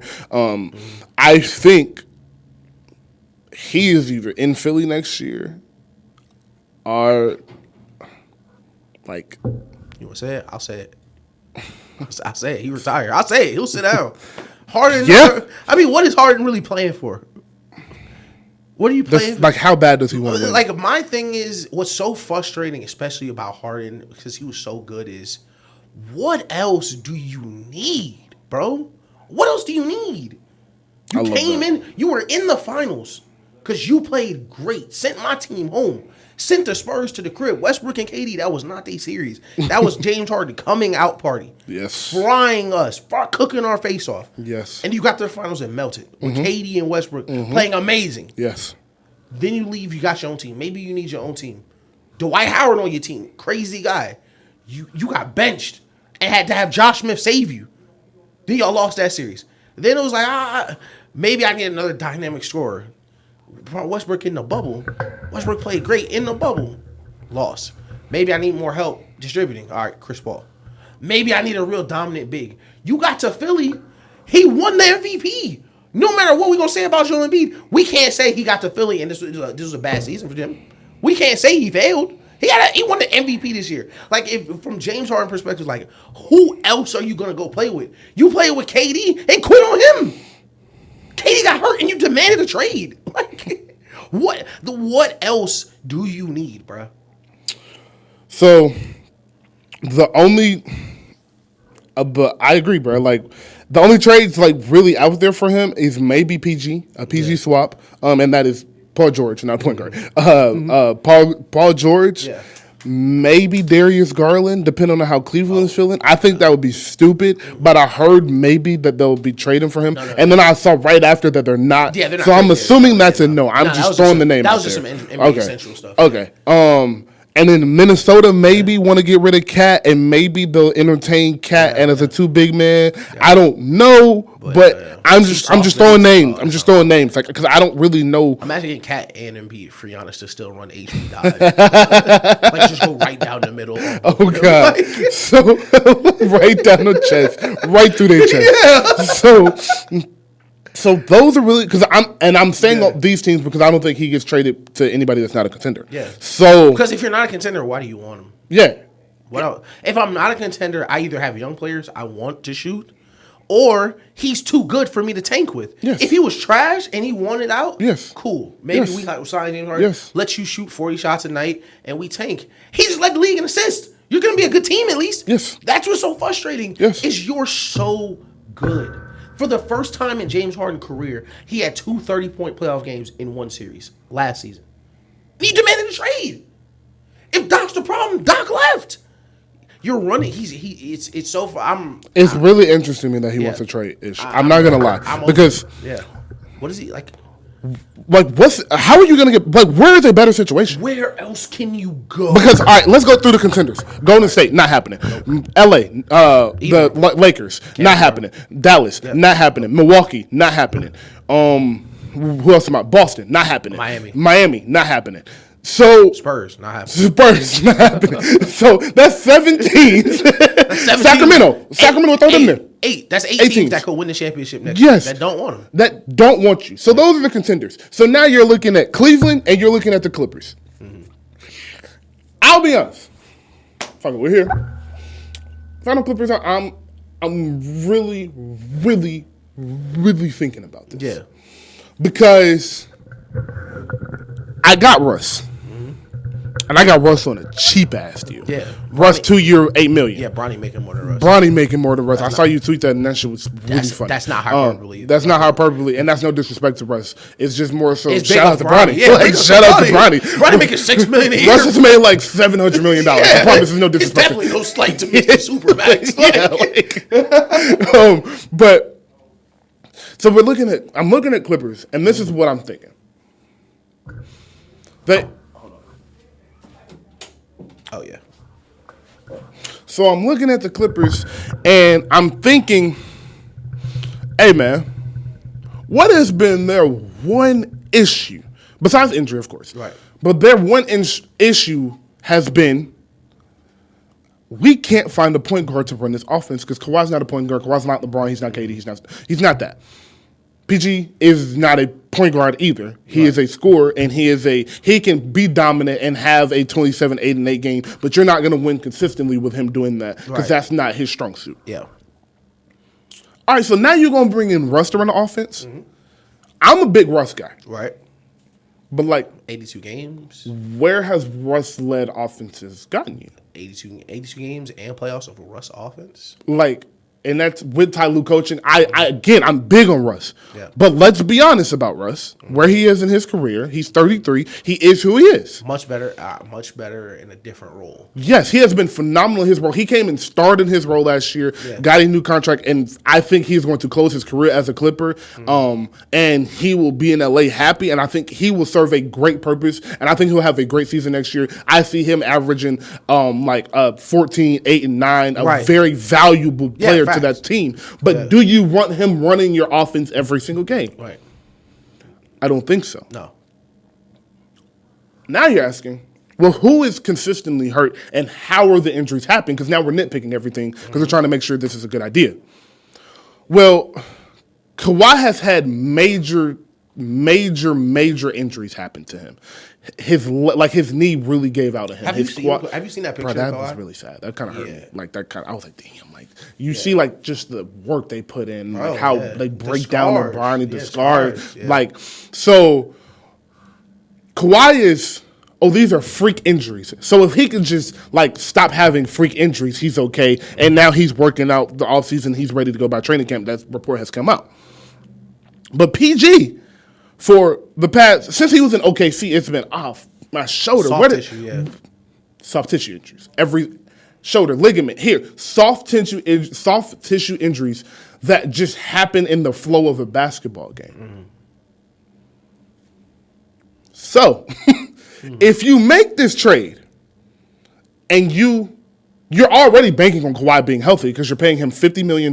You're about to sign him into an extension. You just signed him to an extension last year or the year before that. And you're obviously not suiting up playing, hey, well, Kawhi's not going to play, so let's go from there. You're expecting him to be there. Right. So, you know Kawhi is better than PG. Yeah.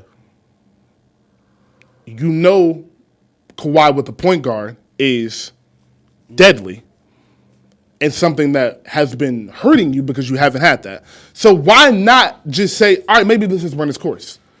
And maybe PG and Kawhi aren't going to work. Right. And I'm looking in the West, and still right now, Dame is over there. Steph is right there. Ja's right there. De'Aaron Fox is right there. Jamal Murray is right there. Trey Jones. Who? Trey Jones. Trey Jones is that the Spurs point guard? Yeah. We just signed him last year. Kyrie Irving is over there. Trey Jones. I was like, who the fuck is Trey Jones? But Kyrie is over there. Luke is over there. And Bradley Beal, Devin Booker kind of going to be playing a little bit of point guard next year. They combine to a point guard. Exactly. So you're going to need somebody to combat that. De'Aaron Fox. You're going to need somebody to control your tempo. Yeah. I think that trade makes sense, and I can see that happening. If it's not the Clippers, he's staying in Philly. Yeah. He has to. Clippers would be I definitely agree. You definitely sold me on the idea of him definitely coming to the Clippers. I don't know if Philly's big on Paul. I think that's the side of it where I don't know if Philly would want Paul George because of his injury history, because we are hitting really close boom or bust territory with the 76ers. Yeah. Because they've been in the luxury tax for a minute. Yeah. And this new CBA is kicking in. Tobias Harris is on a max. Yeah. Joel Embiid's on a max. Yeah. PG's on a max. Yeah. They already didn't pay Maxey this offseason. So you would you have to send Maxey or do you keep Maxey? It's so many moving parts. I wish James Harden would just shut up for real. I do too. I wish he would just run it back. Just stay there. He would just run it back. But I'm going to say, since he demanded a trade, that this happens, and this is the one place that makes sense. So that's why I'm playing around with it. Pause. But so, but where you going? Before we get to the last, because I know our Pacific Northwest fans have been frothing at the mouth to get to this one. I would not rule out PG to the Cavs. I would not rule that out. I would keep my ear to the streets for Paul George to the Cavaliers, because there have been the Cavaliers have been actively looking for a star wing. That'd be crazy, and they definitely can still do it. They're not paying too many people yet. They have a lot of assets to move. To Karis LeVert, picks, the rookies. Shout out Monty Bates. Who got drafted. I forgot about high school phenom. Yeah. I feel like Monty Bates was in high school 7 years. Yeah, he was. You know, they be reclassifying now. They really do be in high school for like 5 or 6 years now because they reclassify. The first time somebody did that, like, I was like, beside like that. Like, it made me mad. I was like, seriously? What you mean D'Angelo not in our grade? You're cheating. What you mean? So yeah, he went back a year. What do you mean he went back? You talking about D'Angelo? Yeah. I said, what you mean he went back? Oh, wait, he's still playing? Man, bro, I was a graduate. I was graduating. I was like, yeah, he a senior. They were like, no, he not. I said, just playing. I said, what you mean? Who told you that? Oh, he reclassified. He what? Yo, man. I don't want to get into bro personal life. I'll tell you the story after. I ain't want to violate D'Angelo's in front of the show. Shout out D'Angelo for sure. So yeah, so I am not sure where that where that happens. I could see lastly a 3-team trade where Harden ends up somewhere. Harden ends up in the Clippers. Dame ends up on Philly, and Portland gets like Maxey and some picks or something. Yeah, that. they get the. I guess that's the last trade I can see happening. But I think Dame is set on Miami, so that's why I'm not even really entertaining that. I think Miami gets there. Let's get into it. There we go. Is my phone die? I didn't even want to look. I'm pretty sure it did. Right? Okay, man. R.I.P. It's okay. Yeah, it'll record. We got most of the show, so which is lit. It served its purpose. Exactly. But so Dame officially gave. I'm not gonna do that. So Dame officially demanded a trade. And as these stories were coming out, I found something very interesting. So Dame demanded a trade, and then like an hour later, it also came out that he only wanted to go to Miami. And what I heard from that was Dame said he only wants to go to Miami, and Portland wasn't hearing it. So he put it out there, so now everybody know, all right, I'm trying to go to Miami. And at the end of the night, the last notification I think I remember getting was Portland is willing to look past Miami. Because Dame don't have a no-trade clause, which we did figure out. So where are you right now on a potential Miami offer? And do you think Dame, I don't want to say earned the right, or do you think it's right for him to kind of hold Portland over the barrel as far as the trade request? Yeah, I do. Okay. I think Dame should get to Miami. I think Portland owes it to him to get to Miami because Dame gave you everything. I don't care what we gonna make jokes. That's what we do. We gonna talk about sports in a very intellectual way, but we gonna joke about these. We gonna joke about it. They are worth $300 million. I don't care. Right. so Dame would be mad at me. Like, oh my God, how's that gonna change my life? So, but. You can send you a bar. But God, come on, 715. Come on, man. Looking at Dame. Yo. 28, 26, 27, 28, 28, 25 every year. In the playoffs. Up until the past years when I started dealing with injury, y'all traded CJ away. I was in the playoffs every year. Yep. In Portland. Y'all hadn't touched. Y'all wasn't really. I got LA. LaMarcus Aldridge. I was killing him. Then he left. I got CJ. I was killing with him. I was the number one. I've been the number one since damn near my rookie year. I've given you everything. I have given you time and time again when KD was leaving, Bron don't change teams, Chris Paul don't change teams, Paul George don't change teams. I am the longest 10-year star with one team other than the 3 dudes in Golden State. Yep. Y'all put nothing around me. And maybe you think you did. Right. But I don't.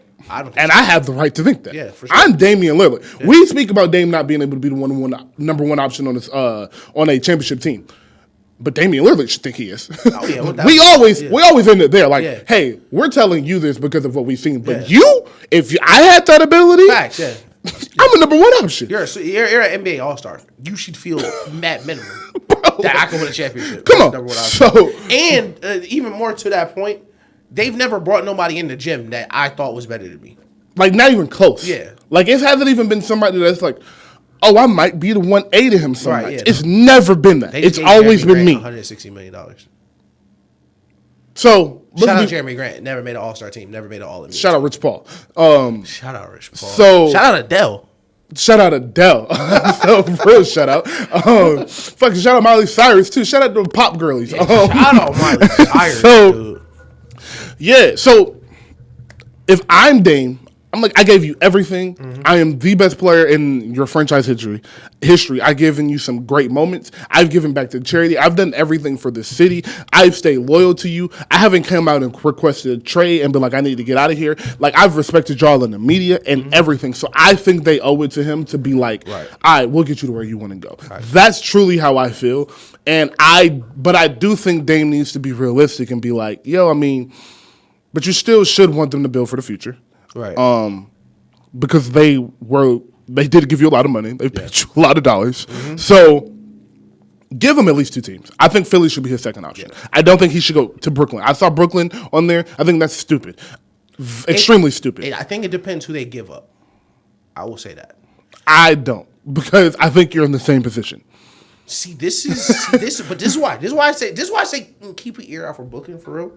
Because if you can keep let's say you can keep the good players, those are the perfect wings to kind of be around Dame. Mm-hmm. If you're not looking to play with another star, like if Philly doesn't work out, Miami, you can't get if you can't get to your star's destination to win a championship. That would be a cool spot to end up. I think that's the third option. Yeah, but I don't think I think he should be on the floor slamming his phone on the desk before he went to Brooklyn. Yeah, he shouldn't be excited. Yes, to play for that's what I'm saying. And we posed this on the show a couple weeks ago, and I haven't seen anything in the media about it. But this is how trades happen sometimes. I still got my eyes on Milwaukee. I still have my eyes on Milwaukee. With them re-signing everybody, got everybody under contract. They have the pieces. I don't think Milwaukee's out of it. And every other day, in the For You page, is just, people are monitoring the Giannis situation. People are looking at it. I've seen that as well. And they are on the clock, too. That's how it goes, bro. That's just how it goes, bro. You are on the clock. And they've won a championship. Yeah. So it's like, are y'all good enough to win again? Have people figured y'all out? Because that's second round. That was second round. You got first round and then second round. Yeah. So it's like, you ain't been to the conference finals in 3 years. Like, have we figured y'all out? And y'all just gonna run it back with the same team? But we could get Dame to stretch the floor with Giannis. So I don't know. I think Milwaukee is a sleeper team. If I had to pick any other sleeper teams, it would again be the Clippers, just because of that PG aspect of it.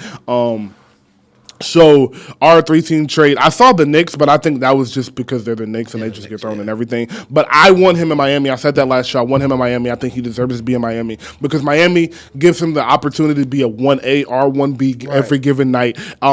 In the clutch, when it's like, oh, we need a 2-pointer, we need a nice mid-range easy bucket. We got Jimmy for that. We need a 3, or we need somebody to run an offense, control the tempo, or he get hot one. You know how Dame get 40 out of nowhere. Yeah. So I think that would be the best position for him if he was going to go win a championship. That would feel the best for him. I think if he went to Philly, he would be the obvious number 2. I don't think Embiid is giving that up. So that is my 2 cents on it. I think by the end of the week, by the time we get here next Sunday, Dame will be on the Heat though. I think it'll happen quickly. Truly. Because I think it's just noise now because it's happening. Mm-hmm. Is Dame getting traded? Is he not getting traded? He is getting traded. The moment Scoot got picked, it was. Yes. So I think it's one of those things. All right, let's get this out of the media. Let's get this away from us. Let's stop having all these reporters asking us a million questions. Yeah. Let's try to get this done, the deal done in the next 3 days. We know who we're working with. We know what we want. Let's just ask for what we want and see what they come back with. Facts. Yeah, I completely agree. I think we hit it. Before we do go, I do want to shout out one more person. It's a person we don't shout out a lot, and in the media you won't hear him get shouted out. LeVar Ball, take a bow wherever you are today, LeVar. I just want you to really, really crystallize what you did with those boys because you was right. Every criticism you wore, the minute LaMelo signed that contract, apologies should be on the way. Because he was right. He said, Lonzo's good. And Lonzo looks good.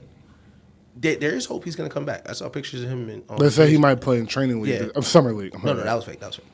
Summer league? No, that was fake.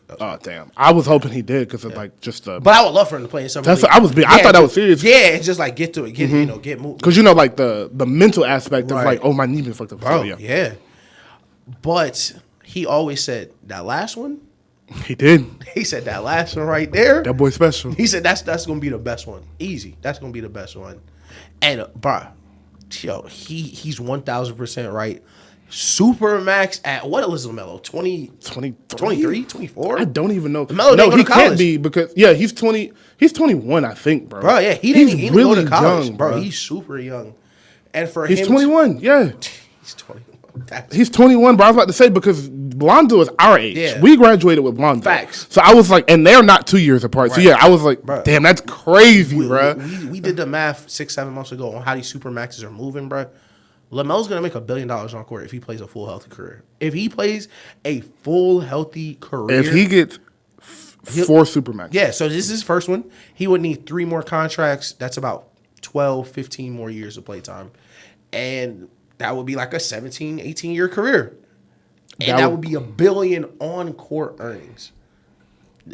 Love it. And nothing else to say. Nothing else. But shout out LeVar. Shout out to LeVar, bro. Shout out that whole family. For real, bro. For not backing down. For knowing you raised your kids the right way. Knowing this is what they want to do. Because a lot of people accused him of the other side. Of, oh yeah, you was trash. You just trying to make them play. You just trying to know. They really wanted to do this. Yes. And that is the side that we saw. Where these kids really wanted to go to the league and they dad did everything. They built them a full court in the driveway, driving 16 hours to these tournaments, trying to get you, making a new team for your boys. Waking up and cooking them breakfast every morning. Training them. All that. Believing in them, constant reassurance in them, but also being that like friend. Yeah. Like at the same time, like I'm your dad and I will bust you upside your head. Yeah. But like you can come talk to me. You can really see it. Shout out to Scotty too. And I remember shout out to Scotty. And I remember vividly one of the moments I remember was I used to. So I don't know if you know, but I was an avid watcher of Ball in the Family. The first no, I wasn't. Okay, because Scotty did the sound. Like, I used to legit watch it. The first 2 seasons I've seen every episode, but then I just started dabbling in it. And there was one episode where they were in an AU tournament, and LaMelo did something stupid to lose them a game. He did something really stupid, and he went in the locker room and cussed Melo out for like 3 minutes. Yeah. And everybody got all their stuff. And then as soon as they walked out the locker room, he grabbed them, put his arm around them, and was like, you know I love you, right? Yeah, I love you. Yeah. He was like, you know I love you, right? He was like, and I'm only doing this for this, this, and this. He was like, but I love you, and it's you. It's me and you. Don't ever forget. And I was like, that's why they are who they are. That's why they are who they are. Because it's like, I got to be able to talk to you like this to get the respect for everybody else. Because if I'm going to talk to my son like this, then y'all going to act right. Yeah. But I got to let you know after, like, nah, I'm like, that's not personal. Like, and that's just, and LaMelo being able to be able to understand that and wear that and not say anything, not back talk, and just wear that, be like, love you too, and going about his day. Like, that shows you why LaMelo is where they were, why LeVar was the parent he was, why he has 2 sons in the NBA and 1 in the G League. Like, that's why. And that's the thing. I'm glad you brought that exact situation because that's why he knew. That's why he knew my son was mature enough to go play overseas and then go right to the league. And everyone was like, I don't want to get LaMelo. He's going to be a problem. He's going to be this. And then they were like, I wonder why he's going so high in the draft. Oh, because he's a really high character kid.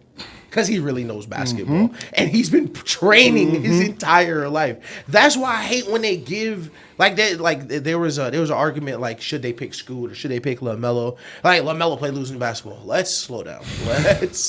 Everybody breathe. Because if there's one thing he do, it's not. Yeah. He's 21. He'll throw up a heat check every now and then. But he got Miles Bridges paid. Like that. Like, the Hornets are the Hornets for a reason. The Hornets get a national TV game or 2 a game a year because of him. Literally. Like, this he can really play. And he's a lot more mature than anyone ever gave him credit for. Yes. Because how he was coming up. Yes. And how, like, you got to remember, and we talk about this all the time about like how you're introduced into the pop culture world, how people see you. Bro, he was 14 when we first saw LaMelo Ball. He was 14 cherry picking, jacking up half court threes. And then think about if anybody else draining them hoes, going crazy. But like, think about this. Think about if he was 14 with your game on ESPN. Think about the pressure that, like, we talk about like the pressure LeBron had, and of course this is world different pressure. Yeah. But LaMelo Like everyone wanted LaMelo to fail. People who don't even like basketball hated LeVar and wanted you to stink it up as an extension of that. Yep. And for the whole family to overcome that, beautiful. I love to see it from LeVar. I truly do. Yeah. I truly do. Yeah. I'm so glad you brought that up. I am so glad you brought that up. That was an excellent point. I'm gonna post that because that's shout out to LeVar, man, for real. Because that's very important to say. Lastly, Tyrese Halliburton got a max as well. Shout out to him. The dog, 260. That was what it was. It was 260. 260 for both of them. Harrison Barnes re-signed with Sacramento. They're going to run it back. They could re-sign Alex Lynn. So they're just going to run it back. That Harrison Barnes contract hit my phone. I was very shocked. So shout out to his agent. And two, I think they knew they were out of the running of either of any of the major players in the who they could have really changed their team. I couldn't get Draymond. Exactly. That was a funny month. That was a funny week. Yeah. We're Sabonis and Draymond. We're gonna play the front court together. That was gonna be a crazy week. Okay. So I think their thought process was. Well, I mean, if you watch the first round series, like a lot of the key moments, Harrison Barnes was off the court. Right. Like he was off the court. So I think they're saying, like, we got Keegan Murray to replace, we got Trey Lyles to replace. So now we just got a veteran, somebody the guys are comfortable with, used to, and Harrison Barnes has a relationship with Mike Brown. And he's moving into that role, especially with the length of the contract. He's moving into that role where he may not even start next year. Exactly. But heavy, steady presence in the locker room, knows the offense, knows Mike Brown, knows playoff games. Yes. Yeah, I think it made sense once I realized the scope of the free agency.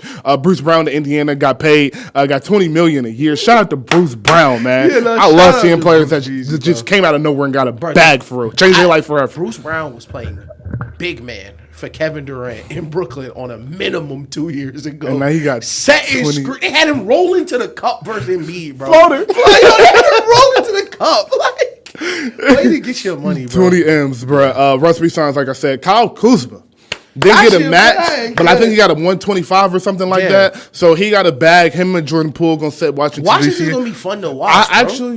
I'm thinking about trying to get up to a game next year because I heard their stadium is crazy, and I know their ticket's gonna be cheap. I might try to catch them playing a good team next year. Tickets cheap, I might play. swing. They're gonna be fun. They're gonna be a fun watch next year because Jordan Poole gonna be doing whatever the hell he feels like. Jordan Poole, Tyus Jones, Kyle Kuzma. They're gonna be fun. They're gonna put some points up. Come on, man. They're gonna put some points on the board. And lastly, this should have been a first shout out of the damn show. Honestly, shout out to the Atlanta Hawks for having some fucking balls and trading John Collins, getting rid of that contract. Yep. I am so happy, bro. I am so happy they did that. No offense to John Collins. I hope you do great in Utah, but they got rid of that contract. They can afford to sign somebody else or just run it back. John Collins. Nah, offense to John. I'm so happy. Thank God John Collins got traded. He was hitting all my girls. Yo, thank God we got John Collins up the city. Shout out to him. 6'8" with $100 million is just like. I'm so glad they got off that contract though. Listen, literally the second the notification hit our phones, it said, "Oh yeah, that's a bad idea." I don't know many things. He's not worth that money. Nope. That 1 year was his best year. I think he was 16-8. Yeah. He was like 13-5 last year. Man, John Collins. I'm so glad they got somebody to take that contract. I'm 1000% out on any undersized and heavy emphasis on skilled bigs. All bigs that dribble are not skilled. And he can't dribble. He can't. Really, he cannot. It's so bad. He's soft. That people thought he would progress into a better shooter than he was. He didn't. But he's a 3. He's a 4 playing 3. He's a 3 playing 4, and he's not even good at a 4. You know who he should call? He should call Aaron Gordon. I would call Aaron Gordon this morning. That's what I would do. That's a good one, man. That is the guy you should look at too. If Mike, because he's at a place where it could go either way. And if you wanted to go that right way, Aaron Gordon's the guy that'll know what you should be doing, similar. What you should be working on, and how to change your game. Because John Collins will never be the second or third best player on a good team ever again in his life. No. That time was past. Yeah. Moving forward, he's going to have to change his role. So be real with yourself. Look in the mirror. Be real with yourself about who you are, bro. Yeah. You got 125 M's. You still got them coming. You got checks. You got money. Facts. Do you want to be this stubborn dude who think he's somebody who not and not get another contract, or the next contract you sign a veteran minimum because you demand the money? Or do you want to buy into a role and be able to get a 3-year, $80 million contract and still be able to make $20 million a year, damn near? So, Shout out to John Collins. I'm very excited to see what the Hawks do. I don't think they do anything major this year, but they got some good young pieces over there. They'll be able to run. They won't feel obligated to play somebody because Jalen Johnson, his backup, is better than him right now and fits the Hawks better than he did. That's number one. He went to Duke. If you haven't watched him play, go watch a few of his. He's a really good player. AJ Griffin, they have coming off the bench, is a really good player. Clint Capella. I'm a Hawks fan. I'll be at Hawks game. I really like the Hawks. They're my second team. Should be my first, but I'm a Steph Curry. Come on, Steph Curry don't play for the Hawks, right? So I'm excited for the Hawks. I'm excited to get some games next year. I think they're going to be very fun. I think they will be in the playoffs again next year. And this year will show them, all right, how do we need to build around Trey? What should we do? What are our strengths? What are our weaknesses? But I would like to see Trey playing some defense this year. You working out with Drewski, that's not going to help you with defense. But to his credit, he played a little defense in the playing game. Yes, he did. Yeah. He did. So we good? Yep. Is that everything that we hit? Max Strus, Cavs. Hated that. I hated that. Really? Too much money. I think that's too much money for Max Strus. I'm sorry, but no. But that's the thing. He can be moved to. That's true. A lot of the contracts, because especially for teams like the Cavs who they have their people in place. They're trying to just spend that money so they will have it later. Yeah, that's facts. It was kind of like we drafted Imani Bates. Mm-hmm.